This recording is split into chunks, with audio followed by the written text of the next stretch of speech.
সবাই দেখবেন আমি আপনাদেরকে মন জয় করার জন্য বিরাট কোনো খাওয়া দাওয়ার ব্যবস্থা করি নাই, কারণ আমি জানি আপনারা আমাকে ভালোবাসেন। আমি আপনাদের পেশার মানুষ, আমি আপনাদের পেশার মানুষ, বুঝছেন? সব লাইভ বন্ধ আছে তো, আমি বিশ্বাস করেন এই একটা ট্রাউজার গত 10 দিনে আমি 7 বার পরেছি। আমার টোটাল, এটা কিন্তু লাইভ না প্লিজ, আমার টোটাল ট্রাউজার আছে 3টা, একটা হচ্ছে ফরমাল, বাকি 2টা হচ্ছে গ্যাবার্ডিন। আমি এই জীবন যাপন করা মানুষ, বুঝছেন? এটা আমি 10 দিনের মধ্যে 7 দিন পরে আসছি, বুঝছেন? সো আমি ওরকম জীবন যাপনে বিশ্বাস করি। আমরা দেখেন আগে মানুষ মনে করতে কি যে মন্ত্রী হওয়া মানে হচ্ছে দম্ভ দেখানো, অর্থবিত্তর ভাব দেখানো, এই দেখানো। আমি চেষ্টা করব, আমি নিজেও কৃচ্ছতার জীবনে বিশ্বাস করি। আমাকে দেখে নিশ্চয়ই বুঝতে পারছেন, 1 লক্ষ টাকার ঘড়ি তো দেখছে, আমার ঘড়ি নাই। আমরা চেষ্টা করব, মোবাইল আমার পিএস দেখে বলে এত নিম্নমানের মোবাইল আপনি ইউজ করেন, এটা 2G হয়ে গেছে, আমি ফোনই করতে পারছি না। তো আমরা সবাই চেষ্টা করব। আপনাদের কাছে আমার একটা রিকোয়েস্ট থাকবে, প্লিজ দেখেন জীবনে অনেক কষ্ট করছেন সাংবাদিকতা করতে গিয়ে। আমার অনেক পরিচিত সাংবাদিক চাকরি হারিয়েছে, খুব কষ্ট লাগে দেখে। একটা ছোট্ট সত্য কথা রিপোর্ট করার জন্য চাকরি হারিয়েছে, সারাক্ষণ নিগ্রহের মধ্যে থাকেন, আপনাদেরকে চাকরিচ্যুত করা হয় কথায় কথায়। আপনারা প্লিজ একটা উদ্যোগ নেন, এই একটা সুযোগ, আপনারা চাপ সৃষ্টি করেন, সাংবাদিক ইউনিয়নকে এক হইতে হবে। আপনারা চাপ সৃষ্টি করেন, প্রেস ক্লাবে যে সমস্ত সোকাল সাংবাদিককে সদস্যপদ দেওয়া হয়েছে, আপনারা জানেন হোয়াট আই এম মিনিং। আপনারা তাদের থেকে প্রেস ক্লাবকে মুক্ত করেন, সৎ এবং মানে সত্যিকারের জার্নালিস্ট আছে যারা, তারা যেন থাকে। আপনারা যদি কালেকটিভ একটা ফোর্স গড়ে তোলেন, সব সাংবাদিকরা মিলে একসাথে, সত্যিকারের সাংবাদিক, মানে বুঝছেন তো সত্যিকারের সাংবাদিক কি বুঝিয়েছি, মিলে আপনারা ঐক্যবদ্ধ থাকেন, আপনারা আপনাদের যত কালো আইন আছে এটা সেগুলি করেন, ওয়েজ বোর্ডের ব্যাপারটা করেন, এবং আমাদেরকে অব্যাহতভাবে চাপের মধ্যে রাখেন সুশাসন প্রশ্নে, বিন্দু মাত্র ছাড় দিবেন না। আমরা আবরার ফাহাদের কাছে ঋণী। আমাদের অনেক রাজপথের আন্দোলনের প্রেরণা ছিল আবরার ফাহাদের যে আত্মাহুতি। শ্রদ্ধার সঙ্গে আমি জুলাই হত্যাকাণ্ডে যারা আছে, যেহেতু মনে করিয়ে দিলেন, সবার নামের সাথে সাথে আবরার ফাহাদ সহ এই গত 15-17 বছরে যারা নিহত হয়েছেন, গুম হয়েছেন, আপনার মুশতাক ছিলেন মানবাধিকার কর্মী, সবার নাম মনে পড়ছে না, সবার প্রতি শ্রদ্ধা জানাচ্ছি। ওনাদের প্রতি আমাদের দায় রয়েছে হত্যাকাণ্ডের বিচার করা। আবরার হত্যাকাণ্ডের ব্যাপারে তো ইতিমধ্যে বিচার প্রক্রিয়া অনেক দূর অগ্রসর হয়েছে, সেটাকে সম্পন্ন করার জন্য চেষ্টা করব।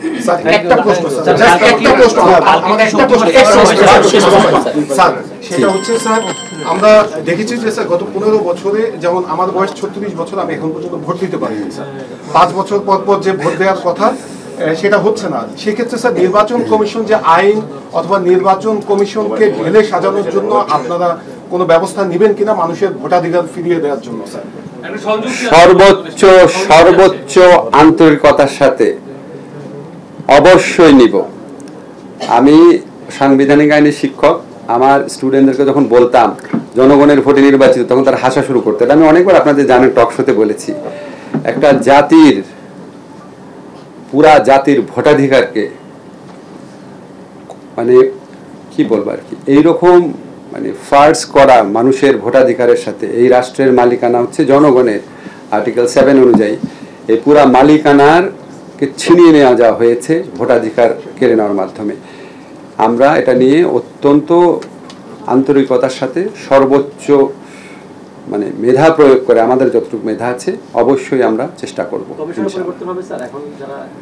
আমরা চেষ্টা করার প্রক্রিয়া যা যা দরকার সেটা করব। ঠিক আছে।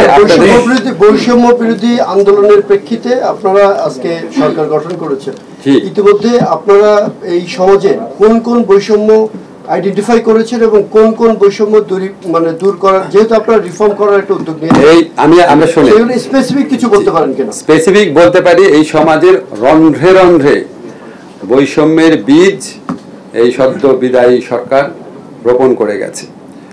এই বৈষম্য এত সর্বব্যাপী, এত ডিপলি রুটেড, এটা আইডেন্টিফাই করা মানে কি বলবো, এটা আইডেন্টিফাই করার কিছু নয়। Every one of you knows যে কি ধরনের বৈষম্য করা হয়েছে। তবে আপনি যেহেতু বলেছেন, আমরা তাৎক্ষণিকভাবে ধর্মের ভিত্তিতে যে বৈষম্য হয়েছে বা যে মানে নিপীড়ন হয়েছে সেগুলিকে আমরা আইডেন্টিফাই করব, রাজনৈতিক পরিচয়ের ভিত্তিতে, জন্মস্থানের ভিত্তিতে সবগুলি করব।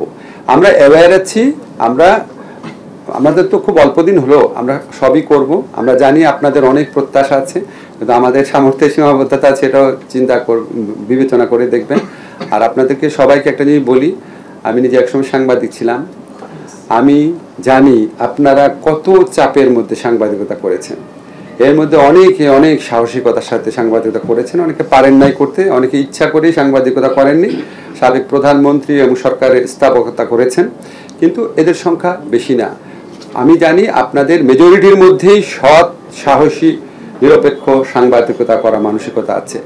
এখন তো মুক্ত সময়, আমরাও যদি কোনো ভুল করি, আপনারা উইথ গুড ইন্টেনশন আপনারা আপনাদের সর্বোচ্চ মেধা এবং আন্তরিকতা প্রয়োগ করে আমাদের জন্য একটা ওয়াচডগের ভূমিকা পালন করবেন। আমরাও ভুল করতে পারি, পদে পদে ধরিয়ে দিবেন, বাট বস্তুনিষ্ঠভাবে। ধন্যবাদ।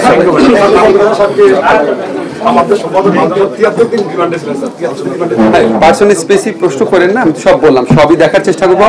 সবাইকে অনেক ধন্যবাদ। আপনারা প্লিজ আমার জন্য দোয়া করবেন, আমি যেন মানে এমন কোনো কিছু না করি যেটা দেশের মানুষের প্রত্যাশার সাথে অসঙ্গতিপূর্ণ হয়। প্লিজ আমার জন্য শুধু একটু দোয়া করবেন। আচ্ছা, বিবেচনা করে দেখবেন, বিবেচনা করে। জি জি, সবাই ভালো থাকবেন। আমার না, সবাই ভালো থাকবেন। আমার আপনাদের লাইভ বন্ধ করেছেন? বন্ধ করেছেন? জি। আচ্ছা শোনেন, লাইভ বন্ধ করেন। শোনেন, আমি কিন্তু আপনাদেরকে জাস্ট হালকা নাস্তার ব্যবস্থা করেছি। আমি একটু বুঝায় বলি, আমাকে বলা হয়েছিল আপনাদের মধ্যাহ্নভোজন করা হবে নাকি। আমি তো মধ্যাহ্নভোজন এখানে আমার মধ্যাহ্নভোজন তো আমার নিজের টাকা করি। আমরা যে টাকাগুলো খরচ করি এটা আপনাদের টাকা। তো আমরা সবাই দেখবেন, আমি আপনাদেরকে মন জয় করার জন্য বিরাট কোনো খাওয়া দাওয়ার ব্যবস্থা করি নাই, কারণ আমি জানি আপনারা আমাকে ভালোবাসেন। আমি আপনাদের পেশার মানুষ, আমি আপনাদের পেশার মানুষ, বুঝছেন। সব লাইভ বন্ধ আছে তো? আমি বিশ্বাস করেন, এই একটা ট্রাউজার গত 10 দিনে আমি 7 বার পরেছি। আমার টোটাল, এটা কিন্তু লাইভ না প্লিজ, আমার টোটাল ট্রাউজার আছে 3টা। একটা হচ্ছে ফরমাল, বাকি 2টা হচ্ছে গ্যাবার্ডি। আমি এই জীবন যাপন করা মানুষ, বুঝছেন। এটা আমি 10 দিনের মধ্যে 7 দিন পরে আসছি, বুঝছেন। সো আমি ওরকম জীবন যাপনে বিশ্বাস করি।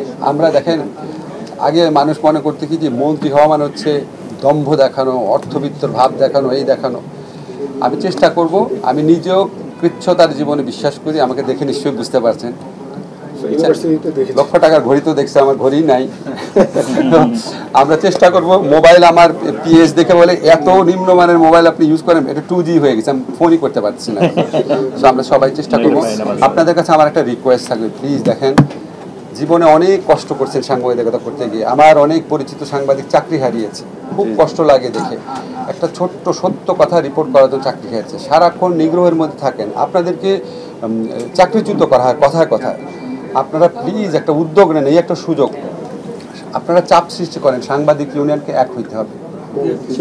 আপনারা চাপ সৃষ্টি করেন, প্রেস ক্লাবে যে সমস্ত সকল সাংবাদিককে সদস্যপদ দেওয়া হয়েছে, আপনারা জানেন হোয়াট আই এম মিনিং। আপনারা তাদের থেকে প্রেস ক্লাবকে মুক্ত করেন। সৎ এবং মানে সত্যিকারের জার্নালিস্ট আছে যারা, তারা যেন থাকে। আপনারা যদি কালেকটিভ একটা ফোর্স গড়ে তোলেন, সব সাংবাদিকরা মিলে একসাথে, সত্যিকারের সাংবাদিক, মানে বুঝছেন তো সত্যিকার সাংবাদিক কি বুঝিয়েছি, মিলে আপনারা ঐক্যবদ্ধ থাকেন। আপনারা আপনাদের যত কালো আইন আছে এটা সেগুলি করেন, ওয়েজ বোর্ডের ব্যাপারটা করেন, এবং আমাদেরকে অব্যাহতভাবে চাপের মধ্যে রাখেন সুশাসন প্রশ্নে। বিন্দু মাত্র ছাড় দিবেন না। আমি যা উদ্যোগ দিব ইন কোর্স অফ টাইম আপনাদেরকে অবহিত করবো, তখন করেন। এটা একটু টাইম লাগবে, আমাদের ইমিডিয়েট প্রায়োরিটিগুলো করে নিই। ভালো থাকবেন, প্লিজ আমার জন্য দোয়া করুন। এটা আমি বন্ধ করে রাখছি, কারণ এখানে আমি একদিন সকালবেলা ঘুম থেকে উঠি, শুধু হোয়াটসঅ্যাপে রাত্রে 776টা মিস কল আসছে। আমি এটা ধরতে পারি না, তো মানে আমি এটা ইয়েতে দিয়ে রাখছি, ফ্লাইট মোডে দিয়ে রাখছি, কাজ করতে পারি। আমার পিএস আছে, তাকে ফোন।